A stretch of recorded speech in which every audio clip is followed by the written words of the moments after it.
Good morning, ninth class. How are you? Fine. So after the break of 4 days, we are back in today's class. Today we will start a new chapter, that is My Childhood, from your book Behind.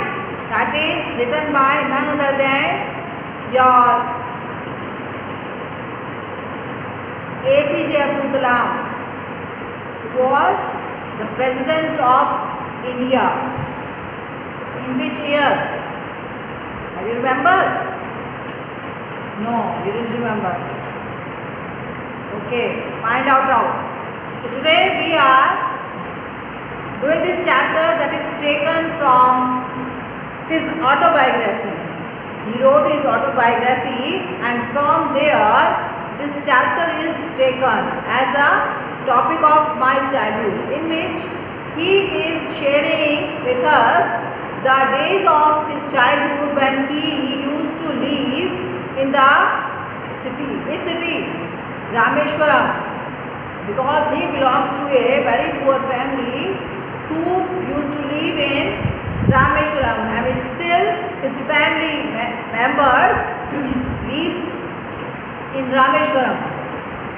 So what are the main memories of his childhood? In this chapter, he is sharing us some incident of his classroom when he used to study in primary school, and how he started to get his first wages, and what type of his family days when they used to live there in many years ago. So let's start our chapter set, in which APJ Abdul Kalam. Today I am sharing you just the summary of this chapter, and tomorrow onward we will start the text, because it is written by himself, Mr. APJ Abdul Kalam, and it is taken from his autobiography. So he tells about the childhood, one of the world's greatest scientists, as we know, who is, how he is famous. He is known as worldwide as a famous renowned scientist. उनको एक और नाम से बुलाते हैं, कौन सा नाम? मिसाइल मैन, है ना? मिसाइल मैन के नाम से बुलाते हैं उनको। उन्होंने बहुत सारी जो हैं वो उसकी खोज की। तो यहाँ हम पढ़ेंगे कि when he was born in a middle class, कि उनका जन्म एक मिडिल क्लास फैमिली में हुआ था। कब? in 1931. In 1931, he born in a very middle class family in Rameshwaram, and his journey from a middle class family in Rameshwaram to the president's house, कहाँ तक पहुँचे? उस मिडिल क्लास फैमिली में जन्म लेने के बावजूद भी जो सर्वोच्च स्थान होता है, यानी फर्स्ट सिटीजन ऑफ इंडिया, कौन होता है? President. At present who is our president? क्या है उनका नाम? जानते हैं? नहीं जानते? नहीं जानते ना? मिस्टर कोविंद। तो उनके बारे में भी जानेंगे, उनके बारे में पढ़ेंगे कि हमारे अभी जो प्रेसिडेंट हैं वो कौन है एट प्रेजेंट, क्या उनका फुल नेम है, from where he came, to which family he used to belong. ठीक है, उनके बारे में भी जानेंगे। तो और उनका जो हाउस है वो क्या है? Was not a smooth one, यानी वहाँ तक का उनका जो रास्ता था प्रेसिडेंट हाउस तक, वो इतना आसान रास्ता नहीं था कि वो ऐसे ही एक अच्छी खासी अमीर फैमिली में जन्म हुए और उनको उठा के प्रेसिडेंट की पोस्ट पर बिठा दिया गया हो। नहीं, वहाँ पर वो अपनी काबिलियत से पहुँचे हैं, अपनी जो उनके वर्च्यूज़ ऑफ कैरेक्टरिस्टिक हैं, उनकी जो इंटेलेक्चुअल है, उसके कारण ही रीच टू दैट प्लेस, जो वो प्लेस जहाँ तक पहुँचने का हर किसी का सपना होता है, होना भी चाहिए। He worked hard and faced all the odds of life, यानी उन्होंने अपने बचपन में, अपने जीवन में, अपनी स्टडी लाइफ में बहुत सारी परेशानियों का सामना किया है। यानी वो उनके बचपन का वो टाइम था कि जब वो एक दो पैसे जो हैं उसके लिए ट्रेन तक जाया करते थे और वहाँ से न्यूज़पेपर लेके आके उनको सर्कुलेट करते थे। तो आप समझ सकते हैं कि न्यूज़पेपर बांटने में कितने पैसे मिलते हैं। आपसे कोई कहे तो अभी आप कर सकते हैं क्या न्यूज़पेपर बांटने का काम? नहीं, हमें तो शर्म आएगी, लेकिन उन्होंने किया है जो प्रेसिडेंट तक पहुँचे हैं। काम करने में कोई भी शर्म नहीं आनी चाहिए। शर्म आनी चाहिए चोरी करने में और झूठ बोलने में, ना कि काम करने में, है ना। तो खैर, तो born in A conservative society, बहुत कंजर्वेटिव संकीर्ण यानी जहाँ पर बहुत सारे जो हैं कस्टम्स ट्रेडिशंस को फॉलो भी हो जाता है, उसको बोलते हैं conservative family. His teachers and his friends influence doctor Kalam in his childhood. Doctor Kalam ने लिखा है कि मेरे बचपन पर या मेरे जीवन पर मेरे बचपन के जो साथी थे या जो टीचर्स जो मुझे पढ़ाते थे, उन सब का कहीं ना कहीं इम्पैक्ट मेरे ऊपर पड़ा है। और वो कहते हैं कि his father Jalaluddin was not much educated but he was very generous and a kind person। कि मेरे पिता ज़्यादा पढ़े लिखे नहीं थे, लेकिन वो बहुत ही जेनरस किसको बोलते हैं, जो सभ्य हो, दयालु हो, विनम्र हो, ऐसे व्यक्ति थे, बहुत समझदार व्यक्ति थे, ऐसा कहा है। He was not rich but he provided Abdul with a happy and secure childhood। कि वो इतने अमीर नहीं थे कि मुझे सारी सुविधाएं उन्होंने दिलवाई हो, लेकिन उन्होंने मेरे चाइल्डहुड में जो मेरी ज़रूरतें थी, उनका बेसिक जो ज़रूरतें थी, उन सबको उन्होंने पूरा करने का कोशिश किया। Abdul inherited honesty and self discipline from his father. और उन्होंने ये भी शेयर किया है कि जो मेरे अंदर क्या कि अपने आप को डिसिप्लिन करके रखना, अनुशासित, स्वयं अनुशासन की जो भावना है, जो गुण है, वो मेरे पिता की वजह से ही मुझ में आया। और ईमानदारी भी मेरे अपने पिता के कारण ही मैंने ईमानदारी जो है अपने जीवन में अपनाई। Abdul earned his first wages by working as a helping hand of his cousin Samsuddin who distributed newspaper in Rameswaram. मैंने बताया ना कि वो रामेश्वरम में उनका जो कज़न था समाजुद्दीन, वो न्यूज़पेपर बांटते थे। और न्यूज़पेपर जो है वो ट्रेन वहाँ रुकती नहीं थी, उसका स्टॉपेज नहीं था, केवल डाल के चले जाते थे। तो वहाँ से वो उठा के वहाँ शहर तक लेके आया करते थे न्यूज़पेपर को। तो वो दो आदमी चाहिए होते थे वहाँ से लाने के लिए, तो वो उसमें उनको हेल्प करते थे। कौन? अब्दुल कलाम। और उसके बदले वो थोड़ा सा उनको 2-4 पैसे दे देते थे।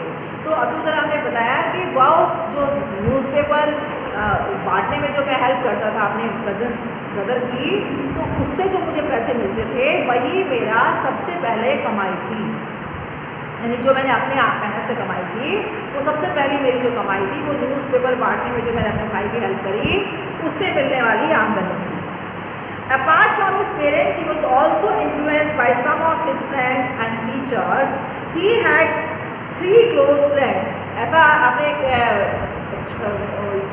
पिक्चर भी देखी होगी कार्टून वाली, जिसमें उनकी एक स्टोरी दिखाई गई है कि वो 3 फास्ट फ्रेंड हुआ करते थे। और तीनों जो थे वो क्या थे, वो अलग अलग फैमिली से थे। कैसी अलग अलग फैमिली से मतलब क्या है कि we had 3 close friend. Ramanand Shastri एक ब्राह्मण फैमिली से, दूसरा अरविंदन, पहला Ramanand Shastri, Aravindan and Shiv Prakasam. Once when he was in the 5th standard, a new teacher asked him not to sit in the front row। अब क्योंकि वो मुस्लिम फैमिली से थे, तो वो अपने बाकी तीनों फ्रेंड के साथ सबसे आगे वाली सीट पर ही बैठते थे। तो उनका 5th क्लास में एक नया टीचर आया जो जानता नहीं था उनके बारे में, बाहर से आए थे। तो उन्होंने क्या कहा अब्दुल कलाम को कि नहीं, तुम इनके साथ फर्स्ट रो में नहीं बैठोगे, जाओ तुम पीछे बैठो। क्यों? बिकॉज ही इज़ आ मुस्लिम। तो इसलिए उन्होंने कहा कि नहीं, तुम ब्राह्मणों के साथ नहीं बैठोगे यहाँ पे, या हिंदू के साथ नहीं बैठोगे, या तुम ये जो पंडित हैं, क्योंकि जो उसमें जो ये था जिसका नाम था रामानंद शास्त्री, वो जो रामेश्वरम टेम्पल है उसका जो मेन प्रीस्ट था, मुख्य पुजारी, उसके जो है वो बेटे थे। तो उन्होंने उसको कहा कि नहीं, तुम जाओ पीछे बैठो, तुम यहाँ पर हाई कास्ट ब्राह्मण के साथ नहीं बैठ सकते। Abdul found Ramanand Shastri weeping as he went to the last row. अब अब्दुल जो है देखा कि रामा शास्त्री जो है वो रो रहा था जब मैं पीछे सीट पे गया। This made a lasting impression on Abdul, कि मुझे भी अब्दुल को पीछे बैठने के लिए कहा गया था, लेकिन रो कौन रहा था? जो प्रीस्ट का बेटा था रामानंद शास्त्री, वो रो रहा था कि पीछे बैठने को मैंने कहा, लेकिन दुख किसको हुआ? इंसल्ट कौन फील कर रहा था? दुखी कौन हो रहा था? जो उनका दोस्त रामानंद शास्त्री था, यानी मेन प्रीस्ट का बेटा। और उसने जाके फिर अपने घर अपने फादर को बताया कि ऐसे ऐसे आज नए टीचर आए हैं, उन्होंने अब्दुल को इंसल्ट किया। तो फिर उन्होंने आके उसको बहुत डांटा टीचर को, और उन्होंने कहा यहाँ पर ऐसा ये कास्टिज्म मत फैलाओ यहाँ पे। कि हमारे बच्चों में भेदभाव की भावना मत लाओ, ये बच्चे हैं, ये इन सबको एक साथ बैठ के पढ़ने दो और सीखने दो। तो इस तरह से उन्होंने काफ़ी उनके ऊपर इस बात का फ़र्क पड़ा। Abdul was deeply influenced by his science teacher. फिर वो कह रहे हैं कि वो अपने साइंस टीचर से बहुत प्रभावित थे, जिनका नाम क्या था, शिवा सुब्रमण्यम अय्यर। अय्यर जो है एक साउथ इंडियन जो है एक उच्च कोटि के ब्राह्मण की कास्ट होती है। जो लोग अय्यर होते हैं, अय्यर का मतलब होता है कि वो उच्च कोटि के ब्राह्मण फैमिली को बिलोंग करते हैं। तो उनके साइंस टीचर जो थे वो उच्च कोटि के ब्राह्मण थे। Abdul learn the lesson of breaking social barriers from him. तो उन्होंने उनसे क्या सीखा, उन्होंने सीखा कि हमें जो है जो हमारे बीच में जो कास्टिज्म की भावनाएं हैं या बैरियर्स का मतलब रुकावटें, सीमाएं, वर्जनाएं जिनको बोलते हैं, बैरियर्स का मतलब क्या होता है, जहाँ पर रोका जाए। तो कह रहे हैं कि वो सब जो है नहीं होनी चाहिए, उन सबको तोड़ देना चाहिए। ये उन्होंने उनसे सीखा कि कैसे, कि अय्यर उनके टीचर ने, साइंस टीचर ने invited Abdul to his home for a meal. एक दिन खाने पर अपने घर बुलाया। His wife was an orthodox Brahmin, जबकि उनकी जो पत्नी थी वो क्या थी, एक संकीर्ण विचारधारा वाली ब्राह्मण थी। She refuse to serve a Muslim boy in her pure kitchen. उसने कहा कि नहीं, मैं एक मुस्लिम लड़के को अपनी किचन में, क्योंकि उस टाइम बहुत ज़्यादा छुआछूत थी, तो ऐसा नहीं है, तो कहने कि नहीं, मैं अपने किचन में एक मुस्लिम को खाना नहीं खिलाऊंगी, तो बाहर अगर खाना है तो उसको बाहर बैठ के खाएगा। तो उन्होंने उसको मना कर दिया अपनी किचन में आने से, क्योंकि पहले क्या था कि पहले डाइनिंग रूम नहीं होते थे, किचन में ही नीचे चौकी बैठा के उसमें बैठ के खाना खाते थे। किचन बड़ी होती थी अच्छी खासी, साउथ में अभी भी किचन के अंदर ही बैठ के खाना खाते थे। तो उसने उसको खिलाने से मना कर दिया और कहा कि नहीं, वो बाहर बैठ के खाएगा। हिज वाइफ, तो इसलिए Abdul Iyer served Abdul with his own hand and sat down beside him to eat his meal. तो जो अय्यर जो उनके टीचर थे, उन्होंने क्या किया, अपने हाथ से खाना लिया और बाहर जो लोग बैठे थे उनको खिलाया और खुद भी उनके बराबर में बैठ के ही खाना खाया। उन्होंने भी किचन में बैठ के नहीं खाया, उसके साथ बैठ के वहीं पर खाया।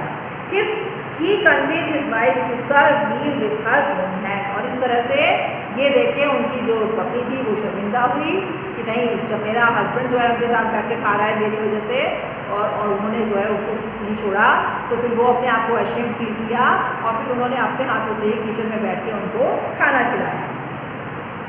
Now Abdul was grown up, और ऐसे ही करते करते करें कि वो बड़े हो गए। And his father sent him to the district headquarter in Ramanathapuram for higher study. जो रामेश्वरम का जो डिस्ट्रिक्ट था, जिस डिस्ट्रिक्ट में आता है रामेश्वरम जगह, तो वहाँ पर रामनाथपुरम में उनको हायर स्टडी, क्योंकि वहाँ पर उतना पहले क्या होता था कि जो गांव होते थे उनमें छोटे तो स्कूल होते थे, लेकिन हायर स्टडी के लिए, ग्रेजुएशन के लिए वो पहले गाँव में स्कूल नहीं होते थे, क्योंकि इतने बच्चे पढ़ते ही नहीं थे, तो कि वहाँ पर स्कूल खोले जाएँ। तो गाँव में भी डिग्री कॉलेज मिल जाएंगे आपको, तो वो उनको जो है डिग्री कॉलेज में पढ़ने के लिए जो वहाँ का डिस्ट्रिक्ट था रामनाथपुरम, उनके फादर ने ये नहीं सोचा कि मतलब मैं उनका खर्चा उठा पाऊँगा या नहीं, या बड़ी मुश्किल होगी या मैं इसको बाहर ना भेजूँ। नहीं, उन्होंने जब देखा कि उनका बेटा पढ़ने में होशियार था तो उसको पढ़ने के लिए डिस्ट्रिक्ट के कॉलेज में एडमिशन कराया, वहाँ भेजा। His father remark, Abdul I know you have to go away and do. और उन्होंने अपने बेटे से ये भी कहा कि अब्दुल, मैं जानता हूँ कि यदि तुम्हें पढ़ना है तो तुम्हें क्या करना होगा, यहाँ से दूर जाना होगा। यानी बढ़ना का मतलब क्या है, साइज में बढ़ने से मतलब नहीं है, बढ़ने का मतलब अपना कद बढ़ाना, अपनी शिक्षा बढ़ाना, अपनी एजुकेशन बढ़ाना, अपनी नॉलेज को बढ़ाना, अपना दायरा बढ़ाना। तो उसके लिए तुम्हें क्या करना होगा, अपने दायरे को बड़ा करने के लिए तुम्हें अपना जाने का, घूमने का जो दायरा है वो भी बढ़ाना पड़ेगा। यानी आपको इस गांव से निकल के दूसरे बड़े शहर में जाके पढ़ना होगा, अगर आप अपने आप को और बड़ा बनाना चाहते हो और ऊंचा उठना चाहते हो। क्योंकि एकमात्र जो हमारे पास टूल है अपने आप को बड़ा बनाने का, वो क्या है, ओनली एंड ओनली एजुकेशन। तो एजुकेशन के लिए तो आप एक गांव से दूसरे शहर में जाते हो, फिर दूसरे शहर से और दूसरे शहर में जाते हो, है ना। तो जब हम दूसरी जगह पर जाएंगे तो वहाँ के लोगों को जानेंगे, फिर और जगह जाएंगे तो वहाँ के लोगों को जानेंगे, जिसके बीच में रहेंगे, उस कंपनी में जिसमें रहेंगे, जिस कंपनी के बीच लोगों की रहेंगे, तो अब लोगों की कंपनी से हम बहुत कुछ सीखते हैं। कोई अपने घर से नहीं सीख के आता ना। जैसे जैसे हमारा दायरा बढ़ता जाता है, जितने लोगों के बीच में बैठते हैं उनसे हमारे विचार वो अपनाएंगे, उनके विचार हम अपने आएंगे, हमारे से वो सीखेंगे, उनसे हम सीखेंगे। तो इसी तरह से हमारी जो नॉलेज है डे बाय डे वो इंक्रीज होती जाती है और हमारी जो सोच है वो बढ़ती जाती है। हमारे अंदर छोटी सोच नहीं रहती। एकमात्र एजुकेशन ही है जो हमारी को ऊंचा उठाती है, हमारी सोच के दायरे को ऊंचा उठाती है, हमारी जो पहुंच है लोगों तक वो ज़्यादा दूर तक होती है। तो ये उनके फादर ने उनको एक मूल मंत्र दिया था। क्या दिया था कि Abdul, I know you have to go away and grow, कि तुम्हें दूर जाना होगा अगर तुम जो है अपने आप को ग्रो करना चाहते हो। क्या करना चाहते हो? अपने आप को ऊंचा उठाना चाहते हो। एंड दस बिगेन हिज जर्नी, और इस तरह से यहीं से अब्दुल कलाम की जो यात्रा थी किसकी तरफ, कहाँ तक पहुँचे? मिसाइल मैन, साइंटिस्ट, इसरो के चीफ रहे, और फिर लास्ट में जो इंडिया का क्या है सबसे पहला स्थान है वो कौन सा किसका है? प्रेसिडेंट का।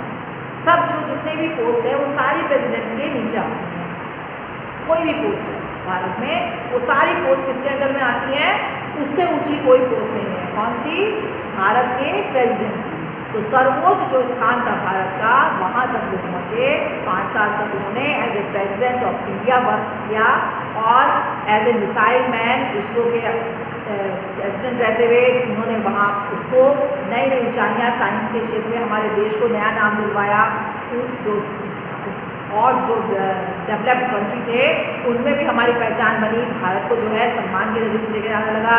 जैसे जैसे हमारी जो है मिसाइल्स जो हैं वो उसका खजाना बढ़ता चला गया। किसकी वजह से? Only due to this missile man, this renowned scientist, none other than Abdul Kalam Azad. ठीक है, तो I am sending you the difficult words, यहाँ लिखे हैं आपको PDF के through. I am sending you the question answer, the exercises and the summary of this chapter. Just write down the question answer and word meaning in your notebook and go through the chapter so that you can understand it better. और जितने भी question answers हैं, exercises जो book में दी हुई हैं वो सब की सब जो हैं आप करेंगे और सॉल्व करेंगे और लर्न करेंगे। Okay, thank you and have a nice day. Bye.